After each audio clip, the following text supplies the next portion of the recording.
Chào tất cả các bạn nha, hôm nay mình sẽ làm một cái ngôi nhà cho hoạt hình 3D.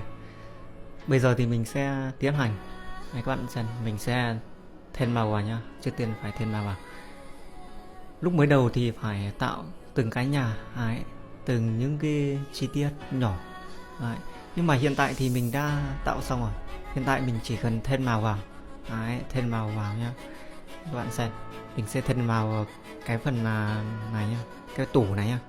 Thêm màu vào cho cái tủ. Đấy, các bạn thấy đó, nó chỉ dễ làm thế thôi. Đấy.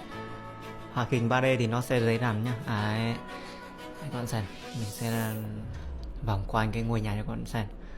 Đấy. Hiện tại nó chưa có nóc thì mình phải làm cho nó một cái nóc nữa nha. Đấy. Đó, các bạn xem nội thất bên trong. Đấy. Thì mình đã tô màu xong. Đấy. Rồi, hiện tại thì mình sẽ thêm một cái nhân vật vào đây. Đấy, nhân vật 3D. Đấy. Khuôn mặt, dùng khuôn mặt của mình. Đấy. Các bạn thích dạng 3D nào thì các bạn làm được nha. Đấy.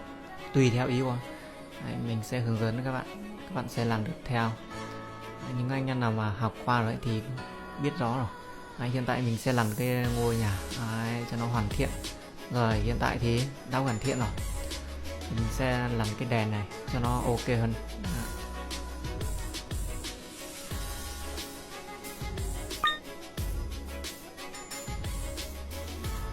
Cái đèn này thì là mình sẽ tô màu như kiểu này thôi cho nó ok thôi. Đấy. Hiện tại thì mình sẽ lưu cái ngôi nhà này nhá. Đấy, để mang đi dựng phim luôn. Đấy, hiện tại mình sẽ vào dựng phim. Đấy, dựng phim luôn. Đấy, mình sẽ đưa vào cái bộ phim này. Đấy, đưa vào đây cái ngôi nhà vừa nãy vừa tạo ấy. Đấy, anh em thấy ạ. Đó, đây. Đấy, kiến trúc sư thì phải cắt nha. Đấy, làm một chút cho nó. Đấy, ok, thì hiện tại thì mọi thứ đã xong xuôi rồi. Đấy. Hiện tại thì diễn phim thôi. Đó, cái này vứt đâu rồi. Đấy, vứt bừa vào đây. Đấy, mình đã vứt bừa vào đây, mình sẽ làm cho nó đứng lên. Đấy, các bạn xem ở trong 3D này thì các bạn muốn cái gì sẽ có cái đấy. Đấy, làm theo ý thôi. Đấy, các bạn muốn dựng dạng phim như thế nào thì tùy theo ý của các bạn. Đấy.